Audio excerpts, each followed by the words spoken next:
summer. My God, I have been waiting for this forever because we've done two versions of the Wrangler so far. I still consider the Gladiator to be a Wrangler. I mean, it's basically the pickup truck version of it. Back in February of last year, we did the Jeep Wrangler Unlimited Sahara. I took that to Toronto for the Canadian International Auto Show. Wasn't very nice weather for that, but we did do some winter testing, and then I had the Gladiator back in November, so about 8 months ago, and it was also pretty cold, so I couldn't do anything with the tops off. But today we get to this whole week. There has been no roof on this vehicle, windows down, and it is getting progressively dirtier because it's a Jeep. But today we're not going to be necessarily talking about the Rubicon. Obviously we will, but it's going to be a twofold episode. I want to talk a little bit about amateur off-roading and amateurs in general when it comes to any sort of automotive enthusiasm, because I feel there's a lot of hate, there's a lot of negativity towards people who want to get into car culture, and it really needs to stop. Case in point, a vehicle like this. I think a lot of people who want to get into off-roading, maybe they've never owned a Jeep before, they've never owned an off-roader, but they like the idea of it, will be put off because they just don't know where to begin. They don't have anybody who they can ask. And the problem comes down to whether or not you know somebody. If there's somebody already in the community, maybe you've got an older sibling, a cousin, a family member, or a really close friend who's already ingrained in that community, chances are pretty slim that somebody brand new will want to get into it just because of the way that they're treated. You go online, you maybe ask some simple questions that to the seasoned enthusiast seem pretty silly, but to an amateur, they don't know. And that's why we're doing this video. I want to talk a little bit about doing some basic off-roading. If you happen to have about $63,000 Canadian and want to spend it on one of the best and most capable off-road vehicles at the price point, then the Jeep is the way to go. This Wrangler Rubicon has quite a lot of options on it. Base MSRP for this vehicle is $49,645 Canadian. Quite a bit to swallow. And honestly, if you're buying this because you want a fun little truck, not taking it off-road, don't go for the Rubicon, because you do lose some of those on-road characteristics to have that off-road capability. Now, why is this vehicle so expensive? We've got steel bumpers, we've got the trail rated package, we have leather seats, navigation, all the enhanced safety tech on this vehicle. We also have the $2,495 3.6 liter Pentastar V6 engine with e-torque, which works incredibly well. It uses a small 48 volt electric system, so when the vehicle comes to a stop and the auto stop start system activates, it's normal when the vehicle stops, but when it turns back on, it's almost seamless. You really don't notice it, and you have instant power to be able to go off the line. Also works when the transmission is shifting between gears. It is so smooth that it feels like a CVT in terms of no power loss, but you still have that 8-speed torque flight transmission that works so well, especially on a vehicle like this. A couple other packages that we have the cold weather group that adds heated seats and heated steering wheel. We have the $1,195 black Freedom tops. We have remote keyless entry. We have special tires and rims and the all-weather floor mats and a whole bunch of things to get that price so high. I would recommend, this is a pretty good configuration, but don't go for the leather seats. If you're like me, you've taken off the roof and the T-tops and keeping the windows down, keeping the car in the sun for more than 1 minute will set those seats on fire. Don't option the leather, your ass will thank you for it. When it comes to the Rubicon Edition, we do have a couple extra options. We can lock the rear differential and we can lock the front and rear differential at the same time, and we can also electronically disable the front sway bar through a button on the front. We also have that manual transfer case that we can shift from 2-wheel drive to 4-wheel drive and 4-wheel drive low, so that can help you in off-road situations as well. And as we've talked about, it does wonders in the winter. But what do you do if you really want to get into car culture? If you're new, you're not experienced on it, honestly, ask questions. See if there is a group out there that maybe caters more towards the enthusiasts, or maybe a video like this will just help people understand that not everybody is an expert out of the womb. We need to learn things. We need to ask questions and get involved in these communities, because I'm telling you right now, from what I've seen online, both in communities and even on our channel, when we do specific things like taking a vehicle off-road, there is so much hate. And if we aren't getting new people into these communities, we're not bringing fresh blood into the off-road communities or the specific car manufacturer groups or the vehicle groups that are out there, all those enthusiast groups will die. Without new members, the old ones, they'll move on to different vehicles, or they will physically die, and then there won't be anybody left in the communities because a lot of people are just shoving the new people out. They don't want to deal with them. Get out of here. I don't want to answer your question. I don't want to answer what tires are good for off-roading. You should already know that. So let's maybe work a little bit harder collectively as a group, as car enthusiasts in general, to be nicer to the new people who are coming on board so they will stay lifelong members in these groups and continue the passion to future generations. Now, there's a couple things I want to go over before we take this off-roading. There's a few things you should really consider. Again, if you are new to this, first of all, check your equipment. If it's a new vehicle, you should still go through it and understand how all the pieces work. Figure out the transfer case, figure out the sway bar and how the low speed works and the four-wheel drive system works. Get a feel for the articulation. A vehicle like this with the off-road pages gives you tons of data, especially in real time as you're driving along. You can see how it all works. And then find a trail. Find some place that you know you can go, whether it's a private property that you've spoken to the owner. Maybe there's specific off-roading courses and trails that have been designed for you to go on with a vehicle like this. Go out there and scout it out first. Take a quick drive around the exterior, maybe walk the path if you're able to see what you're going up against. You don't want to get to the end of a path like you'll see shortly and find out that it's a dead end and then you have to turn around, or even worse, back up the entire way to get back out. It's also a good idea to have a spotter, not necessarily another vehicle, but if you have a partner with you, they can sit in the passenger or even in the back seat and give you an idea of what's ahead, what's behind you, and what's around you. That way you're not going to be damaging your vehicle, you're not going to be getting stuck as often, and you get somebody to experience it with.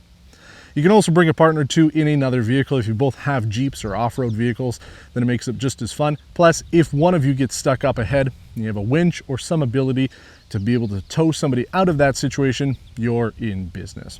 So again, this is an amateur view on how to do some off-roading. We're going to be doing some right now. So why don't you join me as we go on a nice little trail and then we'll drive around some unpaved, unfinished surfaces to talk about everything else you need to know about the 2020 Jeep Wrangler Rubicon.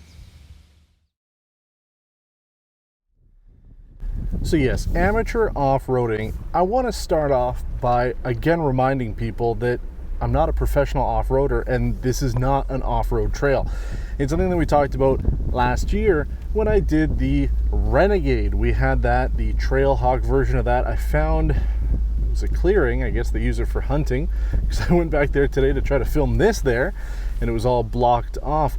And a lot of people complained, oh, I could drive my front-wheel drive sedan through that, like, that's not off-roading. That's the whole reason I'm talking about this in this video, because there's just so much hate in these communities. I'm not singling out any specific community, but in general, I just find that there's so much hate going on if you're not an expert or you're not doing something that other people feel that they can do, which is why we're doing something hopefully a little fun. I found this trail here. I don't know if they've been using it for something specific, but it looks like I can take this down and have no issues. We're going to put it into 4 high. Everything else is stock on here from the factory. Obviously, it's a press car. We're keeping it in automatic mode. I'm not dealing with the rear or front end rear differentials or the front sway bar at this time. I don't feel I need it. I will turn off the auto stop start system though, just because I don't want to be dealing with it right now. It works really well though. The e-torque system on this 3.6 liter Pentastar V6 is really good for daily driving. I'm really enjoying it. But the four-wheel drive system will be fine. Honestly, I took this a little bit. I was just trying to explore to find an area to do some off-roading, and I was in two-wheel drive mode through this. It was fine. So I don't really need to be in 4 anyway, which is probably why some people complained last year when I was doing my little driving segment. So I don't know what they're really doing down here. You know, it looks like a pretty good trail. There's some debris in the way, a little tree. Luckily, if we take it nice and slow, you can just kind of push it out of the way a little bit. And we're gonna see what we find. I mean, we might get to a few meters down the road here and find that this is not an ideal place to be going through, and we might be turning around and trying to do a U-turn through here. But so far, we're doing well. And I feel a lot more confident with this than I did in the Renegade, because with the Renegade, yeah, it was it was a crossover, right? This is an actual SUV. You've got more control over it. And I feel like if I really get stuck, aside from, you know, hopefully calling somebody and being able to get pulled out of here, the fact that I have the differential locks and everything on here gives me a bit of added confidence. I mean, it's not even muddy. It's just kind of, back there was a little bit muddier, but here is fine. We're moving along at 6 kilometers an hour. We've got the off-road pages open here, so I can see all the time where we're at. 2%, 4% pitch.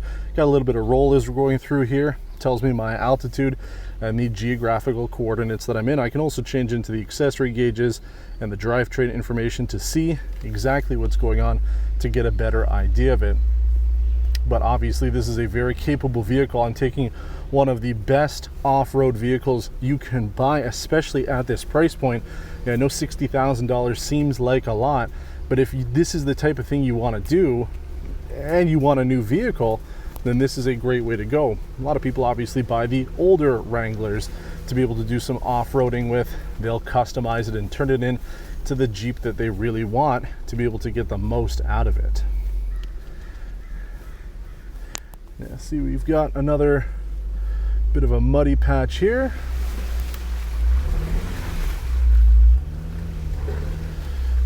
Slow and steady does the trick. We learned that a couple of years ago. Now we've got a big rock here. I'm gonna avoid that as best as possible. Oh yeah. Oh buddy.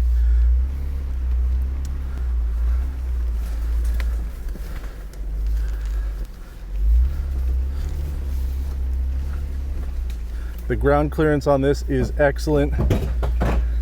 We're hitting just some little trees and branches as we're coming out. And we're kind of in a field now. I'm probably not necessarily supposed to be here, would be my only concern. Well, it looks like I was not supposed to be there, so I was asked politely to leave, which is why we're now somewhere completely different.